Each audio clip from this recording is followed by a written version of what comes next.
Hello mga kababayan. So guys, ang sabi ni Vice President Sara Duterte, hindi daw siya dadalo pag dinig na sa Senado yung kanyang impeachment. So kumbaga man, sinabi niya dahil baka ma-intimidate daw sila. So hindi ko malaman kung sino yung sila na tinutukoy niya, yung mga senador ba o yung mga miyembro ng mga prosecutors na galing sa House of Representatives. So guys, dito, ang tingin ko, kaya siya natatakot kasi pagka nandoon na siya, syempre magte-take siya ng oath. So kung pag nag-take siya ng oath, syempre hindi pwede na yung magsisinungaling siya. Hindi pwede yun. O kaya naman, kung magsisinungaling man siya, tapos mapatunayan nagsisinungaling naman siya, perjury naman ang baksak na kaso niya, no? Bukod pa doon, kung talagang siya, makukonvict siya sa kanyang impeachment. So guys, dito, alam nyo si Vice President Sara Duterte, no? Ang ginagawa niya, nagpo-put up siya sa atin ng brave front na kumbaga man matapang talaga siya, ganun-ganon. Pero alam nyo guys, sa totoo lang, walang matapang na tao na gumawa ng mali ang totoong matapang. Pag alam mo kasi na may mali kang ginawa, talagang automatically kahit paano, kung alam mo sasabit ka, may takot dyan. So, hindi talaga totoo yung sinasabi niya na baka ma-intimidate niya sila. Ang hindi niya, pagdalo, para sa akin na nangangahulugan na may pinangangambahan siya. Ano yun? Ano yung pinangangambahan niya? Na baka may magtanong sa kanya nang hindi niya kayang sagutin, ng katotohanan o yung katotohanan isasagot niya, ikapapahamak naman niya.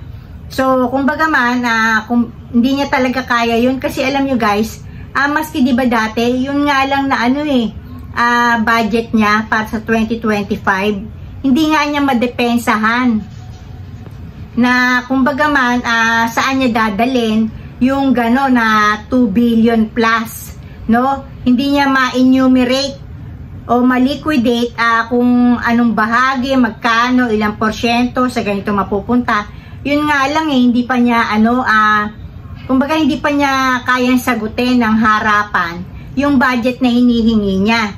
Much more ito pa na may ikakaso sa kanya na sa tingin ko naman maliwanag talaga na meron siyang kasalanan dun sa misuse tungkol dun sa kanyang confidential funds, di ba? Na nawawala na nasa 612.5 million, 'di ba? Ito yung pinag-uusapan na pinakuha niya lang sa disbursing officers, special disbursing officers ng OBP, Office of the Vice President, at saka sa Department of Education.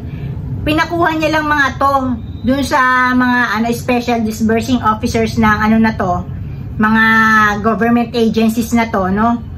At saka office, no? Pero pinapasa niya, pinakuha niya rin sa chief security, di ba? Yung dalawang militar, ang alam ko yung isa si Nolasco, nalimutan ko lang yung iba yung isa pa. So kumbaga man dun nga naputol dapat maimbitahan to di ba? So kumbaga man ang sa tingin ko, yun ang pinangangambahan niya. Kung pagkatapos makuha nitong dalawang mga chief officers niya, chief security officers niya yung pera, saan niya naman inutos na dali ng mga to yung pera na yon, di ba? So, kumbaga man, talagang etong si Vice President Sara Duterte, masyado niya ina-underestimate yung katalinuhan ng mamayang Pilipino. Maaaring yung mga kampi sa kanya, maloko niyang ganon, pero yung mga matatalino, basang-basa siya na may kinatatakutan siya na maitanong sa kanya. Kasi ala naman talaga siyang gagawin dun kundi tanungin lang siya. Kumbaga man, yung mga itatanong sa kanya, sasabihin niya yung mga katotohanan, di ba? So, eto, masabi ko rin na yung nambablock talaga lagi ito.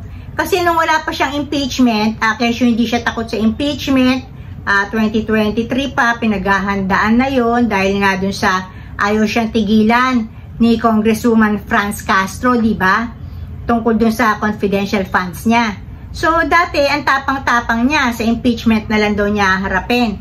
Pero nung eto na, actual na-impeach na siya, tapos ano na nga lang, itatry na lang siya sa sa Senado para malaman kung guilty or not guilty siya sa mga articles of impeachment, no? Bigla-bigla hindi siya dadalo. So, kumbaga, kung talagang sa tingin mo, tama ka, kung sa tingin mo talaga, tama ka, dapat dadalo ka. Kasi doon mo nga, sa kanya na rin galing doon niya ididepensa yung sarili niya. Doon niya, yung kumbaga man, kukontrahin yung mga nag-aakusa sa kanya. Pero hindi di ba? Hindi siya dadalo. Ang isa ko pang nakikita sa kanya, no? Siguro, kaya hindi siya dadalo. Papabayaan na lang niya yung mga lawyers niya, no? Ang, sumagot para sa kanya, di ba? Sagkain yung mga, katanungan sa kanya. Baka ang iniisip niya, at the end of the day talaga, hindi naman talaga siya makukonvict.